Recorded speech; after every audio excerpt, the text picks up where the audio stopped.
My parents said, "A bike's good enough. You're not going far in life anyway." Then they gave my sister a brand new car and laughed at me in front of everyone. But they had no clue what I was about to do next. "A bicycle's enough. You're not going anywhere in life." Can you believe my own parents said that to me? They laughed, right in front of our entire family, as they handed my sister the keys to a shiny new car. They had no idea what I would do next. My name is Megan Wilson, I'm 28, and for as long as I can remember, my parents treated my younger sister Haley like royalty. Me? I was the family afterthought. Nothing made this clearer than the day they gifted Haley a brand new BMW for her graduation, while I stood there holding a rusty second-hand bicycle. Their words echoed in my ears. "This is enough for you, since you're not going anywhere in life." Honestly, they never expected I'd one day drive past them in a Bentley worth more than their entire house. Growing up in an upscale Boston suburb, our family looked picture-perfect from the outside. My dad, Richard Wilson, was a respected cardiologist, and my mom, Barbara, had a successful private psychology practice. Our colonial home, with its manicured lawn and luxury cars, screamed quintessential American success story. But behind closed doors there was a clear hierarchy, and Haley, 3 years my junior, was always at the top. She decided early on to follow my dad into medicine, and that choice immediately endeared her to our achievement-obsessed parents. I still remember my 10th birthday. I got a set of hand-me-down clothes. Haley, even though it wasn't her birthday, received a brand new microscope to encourage her scientific mind. The message was painfully clear. Her potential merited investment. Mine did not. Unlike Haley, with her straight A's and perfect adherence to their life plan, I was drawn to business and technology. When I was 12, I set up a small website designing custom birthday cards for neighbors, charging $5 a pop. My dad just dismissed it as playing around on the computer, while my mom worried I was developing an unhealthy fixation with money. "Entrepreneurs are just gamblers in business suits," my father would say, whenever I dared to admire someone like Sarah Blakely or Elon Musk. Medicine and law are the only reliable paths to success. High school only widened the divide. Haley joined the debate team and science club, activities my parents drove her to and attended religiously. Me? I founded a small business club that met during lunch periods because I couldn't even get a faculty sponsor. I sold custom phone cases online, making nearly $200 a month, but my parents considered it a distraction from real academics. During Haley's junior year, she won a regional science competition, and my parents threw an elaborate party, inviting extended family and all their colleagues. That same month, I was featured in a local newspaper for my expanding online business. They didn't even hang the article on the refrigerator. "It's just a phase," my mother told our neighbor who mentioned seeing my name in print. "We're hoping she grows out of it and considers something more stable." The contrast was perhaps most stark during our respective high school graduations. For Haley's ceremony, my parents hired a professional photographer and hosted a catered garden party. My graduation, it warranted only a quick dinner at a chain restaurant, where my father spent most of the time on his phone reviewing patient files. The gifts made the difference even clearer. Haley received a white gold watch worth several $1,000s to mark her entrance into the professional world of medicine. I received a $25 Amazon gift card with a half-joking comment, "Maybe you can find some business books to read before college." Despite their clear favoritism, I never resented Haley herself. She was simply following the path of least resistance, doing exactly what our parents had conditioned her to do. Sometimes, when our parents weren't around, she'd express genuine interest in my business ventures or admit feeling overwhelmed by their expectations. "They have my whole life mapped out," she confided once. "Sometimes I wonder if I even want to be a doctor, or if I'm just afraid to disappoint them." I, on the other hand, had long ago accepted that disappointment was all I could offer them. Rather than causing me to give up, however, their dismissal of my dreams only fueled my determination to prove them wrong. While they focused all their attention and resources on Haley, I was quietly developing the resilience and self-reliance that would ultimately take me further than they could imagine. By the time I finished high school, I had saved nearly $5,000 from my various ventures, built a portfolio of small business projects, and developed the thick skin that comes from years of being underestimated. While my parents fretted over which prestigious pre-med program would best position Haley for Harvard Medical School, I researched state colleges with strong entrepreneurship programs that I could afford on my own. "You're really going to State University?"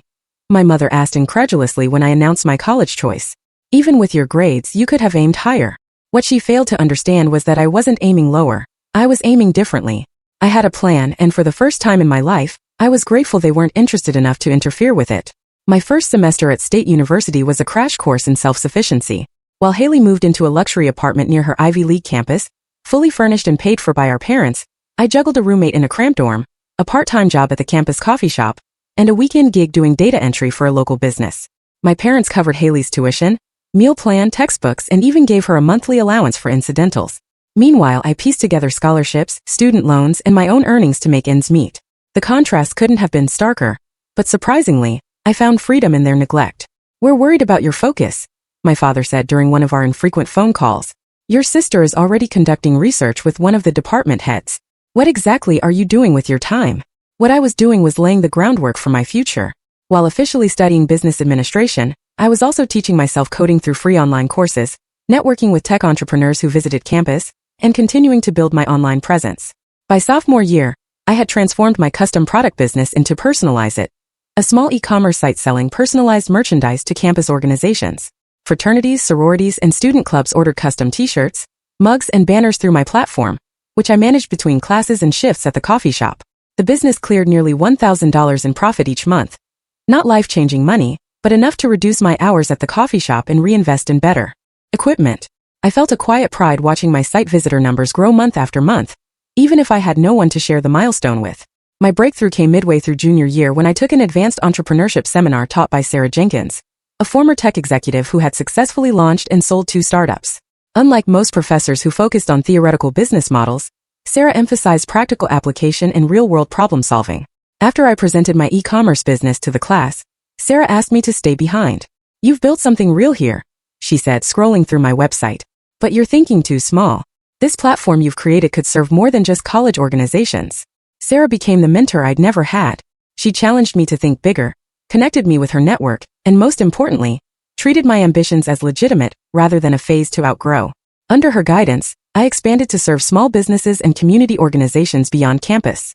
"You have an intuitive understanding of what small business owners need," Sarah observed after I implemented a feature that simplified bulk ordering. "That's something you can't teach. You either get it or you don't." The contrast between Sarah's mentorship and my parents' dismissal couldn't have been more stark. While they continued to shower attention and resources on Haley, sending her to medical conferences and funding international volunteer opportunities that would look good on her residency applications, I was quietly building something sustainable. Christmas break during junior year brought the divide into painful focus. At our extended family gathering, my parents spent the entire evening updating relatives on Haley's impressive medical school accomplishments. "She's already co-authored a research paper," my father announced proudly. "The department chair says she has the potential to revolutionize cardiology research." When my aunt politely asked about my studies, my mother's response was telling. "Oh, Megan's still doing that online shop thing," she said with a dismissive wave. "It's a hobby that keeps her busy between classes." "It's actually a registered business now," I corrected quietly. "We did over $30,000 in sales last quarter." My father chuckled. "Don't get too attached to it, sweetheart. These internet businesses come and go. You'll need a real job once you graduate." I bit my tongue, knowing that arguing would only lead to another lecture. I spent the rest of the evening answering customer emails and finalizing designs for a new product line. By senior year, Personalize It had grown to require 3 part-time student employees. We were clearing $10,000 monthly in revenue, with healthy profit margins. Sarah helped me secure a small business grant that allowed me to improve our website and automate some of the production processes. "You're positioned for significant growth post-graduation," Sarah told me during our last advisory meeting. "Have you thought about seeking investors to scale more quickly?" I had, in fact, begun preparing a pitch deck for potential angel investors. The business had proven its concept and demonstrated consistent growth. With additional capital, I could expand our product lines, improve our manufacturing partnerships, and potentially open a small production facility. As graduation approached, I felt a mix of excitement and apprehension. While my classmates worried about finding entry-level positions or applying to graduate school, I was preparing to transition from student entrepreneur to full-time CEO. The path ahead was uncertain, but for the first time, I felt confident in my abilities and the foundation I'd built. What I didn't anticipate was how dramatically the dynamics with my family would change, or how a rusty bicycle would become the catalyst for the next chapter of my life. Haley's medical school graduation fell 3 weeks after my college commencement. While my graduation had warranted only a brief Sunday lunch with my parents, during which they reminded me I should start applying for real jobs as a backup plan, Haley's celebration was planned with military precision. My parents rented a private room at an upscale Boston restaurant, invited extended family from across the country, and commissioned a professional photographer to document the occasion. The invitation specified formal attire and included a note about a special surprise for the graduate. Despite our complicated history, I was genuinely happy for my sister. Medical school had been grueling, and I'd heard enough of her late-night phone calls to know she had sometimes struggled with the pressure. I decided to put aside my frustrations with our parents' favoritism and focus on supporting Haley's achievement. I even had good news of my own to share. Personalize It had secured its first round of angel investment, $75,000 from a local business owner who believed in our growth potential. It wasn't life-changing money, but it validated my business model and would allow me to lease a small commercial space rather than continuing to operate from my apartment. The afternoon of the celebration, I arrived early to help set up, wearing a new dress I'd splurged on for the occasion. My mother immediately commented on my appearance. "That's interesting," she said, eyeing my outfit. "We're going for elegant tonight, dear." I bit back a retort and focused on arranging centerpieces. By 6, the room was filled with family friends, and several of my father's colleagues from the hospital. Haley arrived to applause, looking simultaneously exhausted and elated in a tailored blue dress. "Dr. Haley Wilson," my father announced proudly, raising a champagne flute. "The newest physician in the family tradition." Toast after toast followed, each speaker more effusive than the last about Haley's intelligence, dedication, and bright future. I clapped sincerely, even as I noted that no one had acknowledged my graduation 3 weeks prior. After dinner, my father clinked his glass again for attention. "As many of you know, becoming a doctor requires not just intelligence but tremendous sacrifice," he began. "Haley has demonstrated extraordinary commitment to her education, and her mother and I couldn't be prouder. We wanted to give her something that represents the new journey she's beginning." He handed Haley a small box containing a key. My mother led her to the window, where she could see a brand new white BMW 3 Series parked outside, decorated with a massive red bow. "Oh my God!" Haley gasped, tears forming. "Are you serious? You've earned it," my mother said. "You need reliable transportation for your residency." The room erupted in applause and exclamations. Several guests went outside to admire the vehicle while Haley hugged our parents repeatedly. I stood quietly, genuinely happy for my sister, but increasingly aware of the stark difference in how our achievements were valued. I hadn't expected a car for my graduation, but some acknowledgement of my business success would have meant everything. When the excitement about the BMW finally quieted, my father unexpectedly called for attention again. "We have one more presentation to make," he announced, winking at my mother. "Megan also graduated recently, and we have something for her too." My heart leapt. Perhaps they had been paying attention after all. Maybe they had finally recognized that my path, while different from theirs, had merit. My father disappeared into the hallway and returned wheeling in a bicycle. Not a new one, but a rusted, clearly second-hand men's bike with a faded basket attached to the handlebars. A small bow was taped haphazardly to the handlebars. "For our entrepreneur," he announced with a chuckle. "We figured this is all you need since you're not going anywhere in life anyway. It's eco-friendly and budget-conscious. Perfect for a small business owner." The room erupted in laughter. My Uncle Roger slapped his knee. "Classic Richard," he exclaimed. "Always the practical joker." My mother stepped forward with a patronizing smile. "Now don't look so serious, Megan. Just a little humor. We know you've been playing at business, but this might actually be more reliable than that website of yours." More laughter.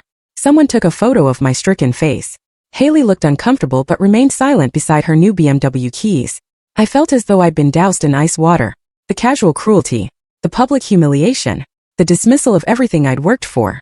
It crystallized years of feeling dismissed into one unbearable moment. With mechanical movements, I thanked them for the thoughtful gift, declined dessert, citing an early meeting the next day, and wheeled the bicycle outside. It was raining because of course it was, and I had no way to transport the bike home other than riding it. So I did. In my formal dress and heels, I pedaled 3 miles through Boston traffic in the rain, the rusty chain squeaking with every rotation. By the time I reached my apartment, my dress was ruined. My makeup had washed away with a mixture of rain and silent tears, and something fundamental had shifted inside me. I propped the bicycle against my apartment wall and stared at it, water pooling around my feet on the linoleum. This bicycle wasn't just a thoughtless gift. It was a symbol of everything my parents thought of me and my capabilities. "Not going anywhere in life," I whispered to the empty room. In that moment, something hardened within me. The hurt transformed into cold, clear determination. I opened my laptop and pulled up the document I'd been working on. A business expansion plan that I'd been hesitant to fully commit to because it would require moving away from Boston. I hit send on an email to my investors with the subject line, "Ready to accelerate growth plan immediately." That rusty bicycle would be the last gift my parents ever gave me, and the most valuable one, though not in the way they intended. It became the catalyst that freed me from seeking their approval and pushed me to bet completely on myself. 2 weeks after the bicycle incident, I loaded everything I owned into a rented moving truck and headed west to Seattle. I had researched tech hubs where my limited investment money would stretch further than in Boston or San Francisco, and Seattle offered the right combination of tech talent, quality of life, and affordability. I found a studio apartment in a less desirable part of the city, small and basic, but within my budget. The rusty bicycle came with me, not because I needed transportation. Seattle's public transit system was excellent, but as a daily reminder of why I had left and what I was determined to prove. The first month was a lesson in loneliness. I knew no one in Seattle, had no family support, and was running a business that demanded constant attention. I worked 18-hour days from my kitchen table, expanding its reach while developing a more ambitious vision. Through a local tech meetup, I connected with Anthony Parker, a software developer who had recently left a major tech company to pursue independent projects. Over coffee, I explained my vision for transforming Personalize It from a custom merchandise platform into a comprehensive e-commerce solution for small businesses. Most e-commerce platforms are built for either individual sellers or large enterprises, I explained. Small businesses with 5 to 50 employees fall into a gap. The existing solutions are either too basic or too expensive and complex. Anthony was initially skeptical, but agreed to review my business model and existing platform. 3 days later he called me. "I think you're onto something," he said. "The technical architecture needs work, but the core idea is solid. Would you be interested in bringing on a technical co-founder?" Thus began our partnership. We renamed the company Emerge Commerce and worked out of my apartment and local coffee shops, rebuilding the platform from the ground up. Anthony's technical expertise complemented my business knowledge and keen understanding of small business needs. Ramen noodles became our primary food group. We both took on freelance work to cover our basic living expenses while pouring every spare minute into Emerge Commerce. The $75,000 investment went primarily toward cloud infrastructure, legal fees for proper business formation, and basic marketing materials. Our breakthrough came 4 months in when we secured our first major client, a regional chain of boutique pet supply stores. Their existing e-commerce provider charged excessive transaction fees and couldn't integrate with their inventory management system. "We're losing online sales to the big pet retailers," the owner explained during our pitch meeting, "but we can't afford the enterprise solutions they use." It was exactly the gap we aimed to fill. We worked around the clock to customize our platform for their specific needs, integrating with their existing systems and providing features the large platforms offered, but at a fraction of the cost. When their online sales increased by 43% in the first month on our platform, word began to spread. 3 more small retail chains signed on within weeks. We hired our first employee, a customer support specialist, followed quickly by a junior developer and a sales representative. The business operated out of a small co-working space now, with our team of 5 crowded around a shared table. We were still far from luxurious, but the momentum was building. Anthony and I drew minimal salaries, reinvesting almost everything into growth. 9 months after arriving in Seattle, I received an unexpected email from a venture capital firm that specialized in B2B software solutions. They had heard about Emerge Commerce from one of our clients and wanted to discuss potential investment.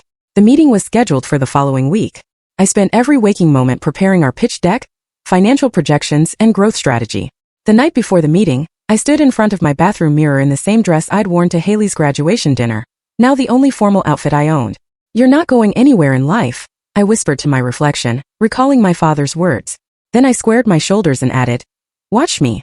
The next day, we secured our first significant round of funding, $500,000 in exchange for 15% equity. The investment allowed us to move into proper office space, hire specialized talent, and accelerate our product development. Within a year of the funding, Emerge Commerce had grown to 20 employees, serving over 100 small to medium-sized businesses across the country. Our annual recurring revenue crossed the $1 million threshold, and we were approaching profitability, a rarity for startups at our stage. The success came with personal costs. I worked constantly, had few friends outside the business, and suffered from stress-induced insomnia. At the recommendation of our company's new HR director, I reluctantly began seeing a therapist to address the anxiety and unresolved family trauma that fueled my relentless drive. Dr. Mitchell, a straightforward woman in her 50s, helped me recognize how my parents' favoritism and dismissal had shaped my self-worth and decision-making. "You've proven them wrong about your capabilities," she noted during one session, "but you're still allowing their assessment to drive you. Success as revenge is still giving them power over your choices." It was an uncomfortable truth. Every milestone Emerge Commerce achieved felt like another argument in an ongoing dispute with parents who weren't even aware of the debate. I had cut off all contact with my family since moving to Seattle, ignoring holidays and declining my mother's occasional text messages asking if I was still playing with that website. The therapy sessions helped me begin the process of disentangling my self-worth from both my parents' approval and the company's success. Slowly, I began developing a more balanced life, joining a rock climbing gym, making friends outside of work, and occasionally taking weekends completely off. As Emerge Commerce continued to grow, I found myself leading a company that was increasingly becoming a significant player in the e-commerce solution space. The rusty bicycle still hung on my office wall, no longer as a reminder of humiliation, but as a symbol of how far I had come from that rainy night in Boston. 2 years after securing our initial venture funding, Emerge Commerce had transformed from a scrappy startup into a respected name in e-commerce solutions. Our team had expanded to 50 employees, occupying an entire floor of a downtown Seattle office building. Our software now powered the online operations of over 500 businesses nationwide, from boutique retailers to service providers to small manufacturers. The company's most recent valuation placed it at just over $20 million, a figure that still seems surreal to me. My ownership stake, though diluted by 2 rounds of funding, represented more wealth than I had ever imagined possessing.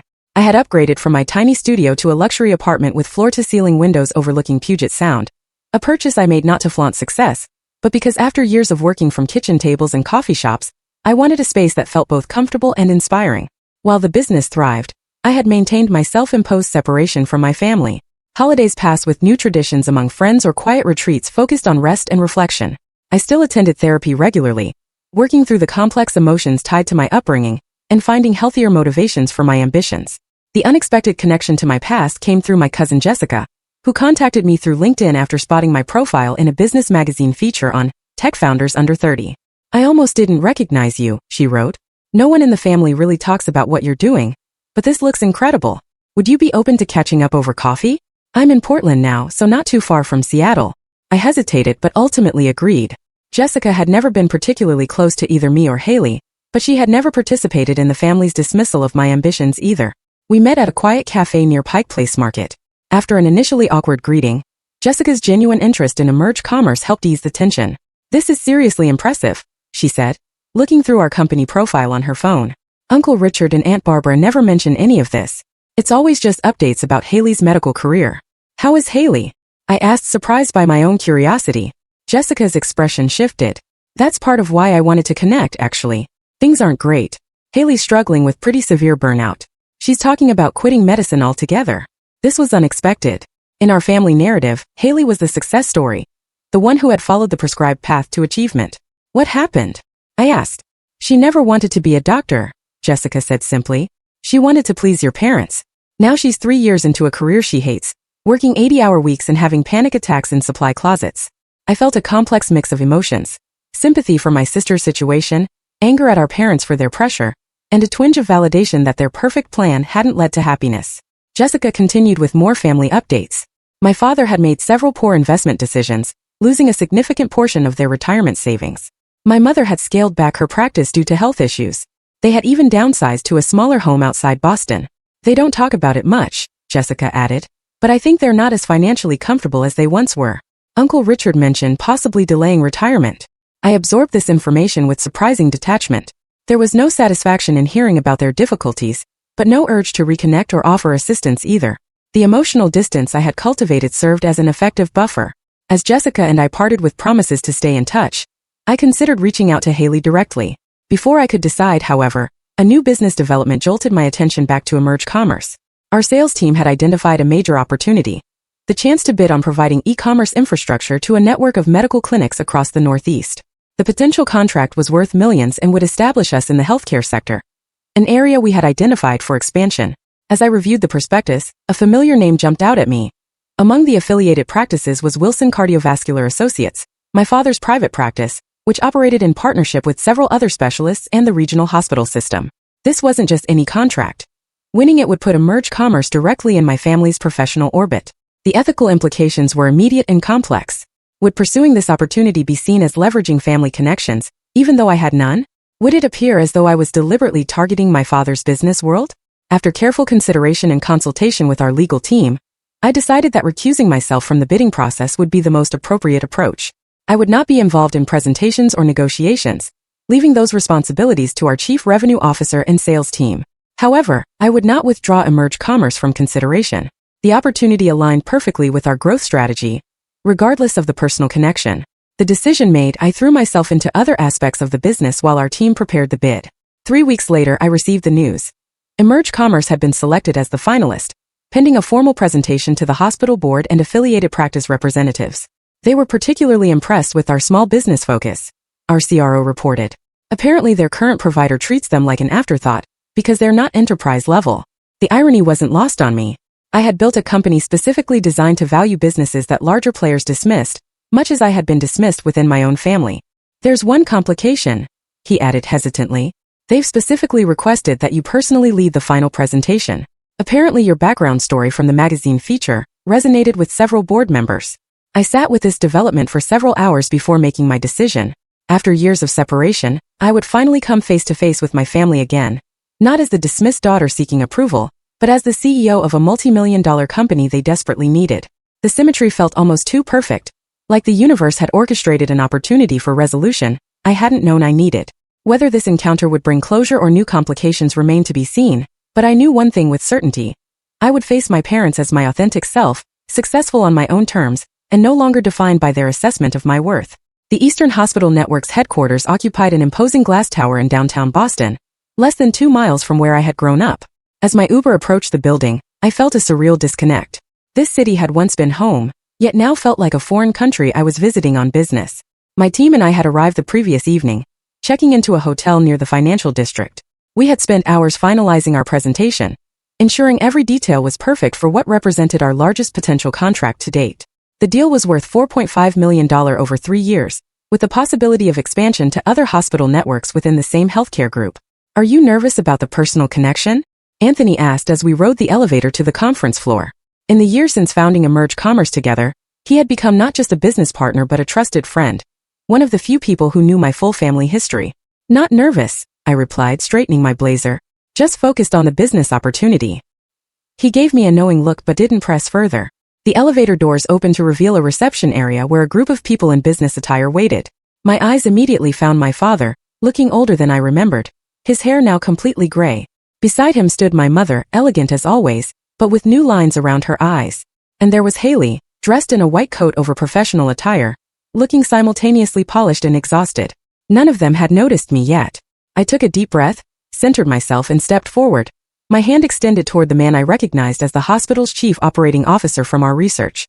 "Good morning, I'm Megan Wilson, CEO of Emerge Commerce. Thank you for the opportunity to present our solution today." The COO shook my hand enthusiastically. "Miss Wilson, we're excited to hear your presentation. Your company's approach to small and medium practices is exactly what our network has been looking for." As we exchanged pleasantries, I watched recognition dawn on my family's faces. My father's expression shifted from confusion to shock. My mother's hand flew to her throat. Haley's eyes widened, her mouth forming a smile of surprise. The COO, oblivious to the unfolding family drama, continued with introductions. "Let me introduce some key stakeholders.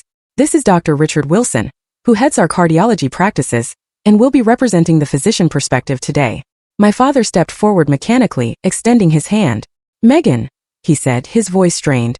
"What a surprise." I shook his hand firmly, maintaining professional composure. "Dr. Wilson," I replied with a polite nod. "I look forward to addressing your practice's specific needs during our presentation." Similar awkward exchanges followed with my mother, who served on the hospital's community outreach board, and Haley, now a resident physician in the network. The other board members and executives, sensing an unusual tension but unaware of its source, quickly moved us toward the boardroom. The presentation itself was among my best.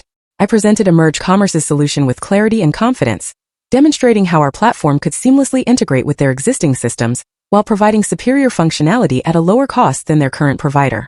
My team expertly addressed technical questions, while I focused on the strategic partnership aspects. Throughout the hour-long presentation, I avoided making direct eye contact with my family members, though I could feel their stares. My father asked several pointed questions about security protocols and downtime guarantees, more aggressively than necessary, but nothing I couldn't handle with professional poise. When the formal presentation concluded, the COO announced they would take a brief recess before reconvening to discuss next steps. As board members filed out for refreshments, my parents and sister approached my team's table. "You might have mentioned you were behind this company," my father said quietly, his tone carrying an edge of accusation. "Would it have mattered?" I asked evenly. The selection process was based on the merits of our platform, not personal connections. "Of course it would have mattered," my mother interjected. "We're your family, Megan. You disappeared for years without a word, and now you show up like this as a business proposition." I maintained my professional demeanor, aware that other attendees were within earshot. "I'm here representing Emerge Commerce. Our personal history isn't relevant to whether our solution is the right fit for the hospital network." My father's expression hardened momentarily, then shifted to something I hadn't seen before: calculation. His tone suddenly warmed. "Well, it's wonderful to see you so established," he said. "Your mother and I always knew you had potential. Perhaps we could discuss a special arrangement for our practices. Given the family connection? A preferential rate structure, perhaps." The audacity was breathtaking. After years of dismissing my business aspirations, he now wanted to leverage our relationship for a discount. I felt a flash of anger but channeled it into calm resolve. Our proposal represents our best offer, I replied. We pride ourselves on transparency and consistent pricing for all clients. I'm sure you can appreciate the importance of professional boundaries. Before he could respond, we were called back for the decision meeting. To my immense satisfaction, the board voted unanimously to proceed with Emerge Commerce as their new provider. Contracts would be finalized within the week, pending legal review. As the meeting concluded and attendees gathered their materials, my parents approached again, this time with forced smiles. We should celebrate, my mother suggested. Perhaps dinner tonight? It's been so long and we have so much to catch up on. I knew what this was. Not a genuine desire for reconciliation, but an attempt to reassert their influence now that my success was undeniable. The realization brought not anger, but a sense of clarity and peace. I'm afraid I have a flight back to Seattle this evening, I said. Our team has several major projects in development. Surely you can change your flight, my father pressed. Family should come first, especially after such a long separation. I met his gaze directly.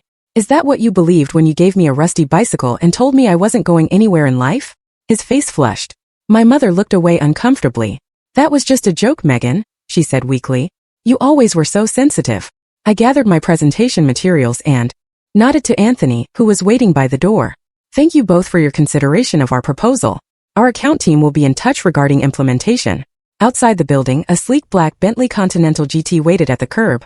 Not my usual vehicle, but one I had specifically arranged for this trip. The symbolism wasn't subtle, but after years of therapy, I had allowed myself this one indulgence in poetic justice.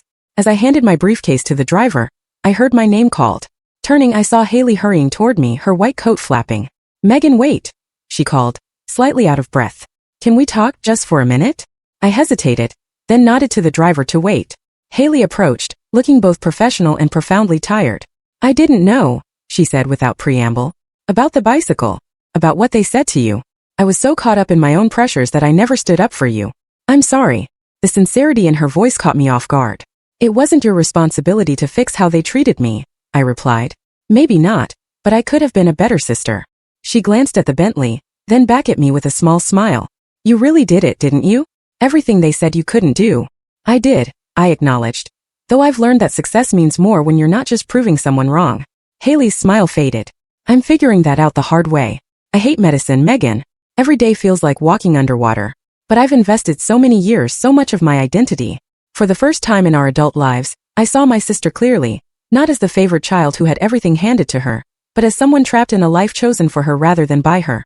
It's never too late to change direction, I said, surprising myself with the gentleness in my voice. Trust me on that. I reached into my bag and handed her my business card. If you ever want to talk about options, or just to reconnect as sisters, call me. No pressure, no judgment. Haley looked at the card, then impulsively stepped forward and hugged me. I'm proud of you, she whispered. I always was. As I settled into the Bentley's leather seat, I watched my sister return to the building where our parents waited. The satisfaction I felt wasn't about the luxury car or the multi-million-dollar contract. It was the realization that I had finally broken free of defining myself through their expectations, whether meeting them like Haley or defying them like I had. I directed the driver to the airport, leaving behind both the rusty bicycle of my past and the need to prove anything to anyone but myself.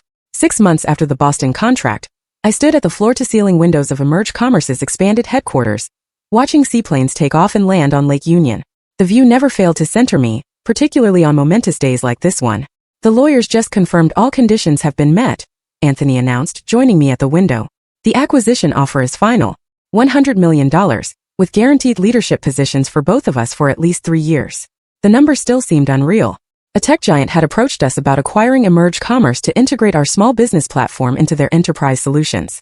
After months of negotiation, due diligence, and planning, today marked the official agreement. Our team of 65 employees would become part of a global corporation, our technology would reach thousands more businesses, and our founding team would become multimillionaires. Did you ever imagine this when you were riding that rusty bike through Boston? Anthony asked, nudging my shoulder. I smiled at the reference. The bicycle still hung on my office wall, a conversation piece that had evolved from a painful reminder into something approaching a good luck charm. Not specifically, I admitted, but I knew I'd built something meaningful, with or without my family's belief. My relationship with therapy had evolved over the years, from crisis management to ongoing personal growth. Dr. Mitchell had helped me recognize that while proving my parents wrong had provided initial motivation, true fulfillment came from creating something that genuinely helped others. Emerge Commerce had given thousands of small businesses the tools to compete in an increasingly digital marketplace. Each success story from a family-owned shop or local service provider meant more to me than any valuation figure. My phone buzzed with a text from Haley. Just saw the acquisition news. So incredibly proud of you. Coffee next week when you're in Boston. The relationship with my sister had been cautiously rebuilding over the past 6 months. After our encounter in Boston, she had taken a leave of absence from her residency program to reassess her career path. We spoke regularly now, carefully navigating our shared history while establishing a new dynamic as adults. My parents had made multiple attempts to re-enter my life since the hospital contract. Their interest in reconnection suspiciously aligned with my rising public profile. Business magazines had featured Emerge Commerce in several companies to watch lists, and a particularly flattering profile in Forbes had included the bicycle story, though I had been careful not to identify my parents by name.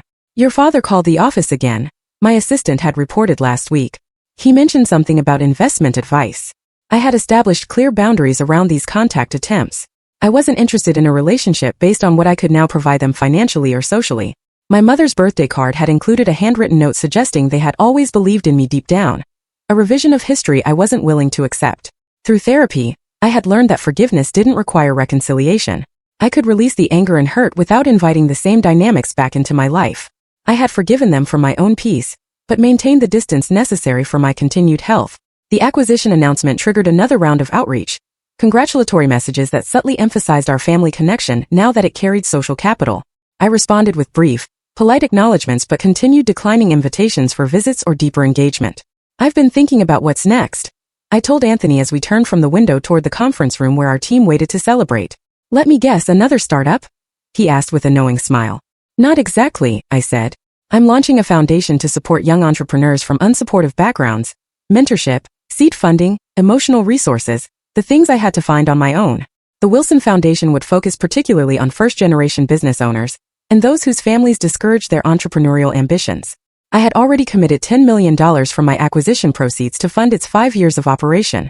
In the conference room, champagne corks popped as our team celebrated years of hard work culminating in tremendous success. I raised my glass. To building something that matters, I said, and to believing in yourself when others don't. Later that evening, alone in my office after the celebration, I stood before the rusty bicycle, tracing its weathered handlebars with my fingertips. What had once been a symbol of humiliation had transformed into a powerful reminder of resilience. I thought of the young entrepreneurs who would soon receive support from the foundation, people whose families or circumstances had told them, "You're not going anywhere," but who refused to accept that limitation.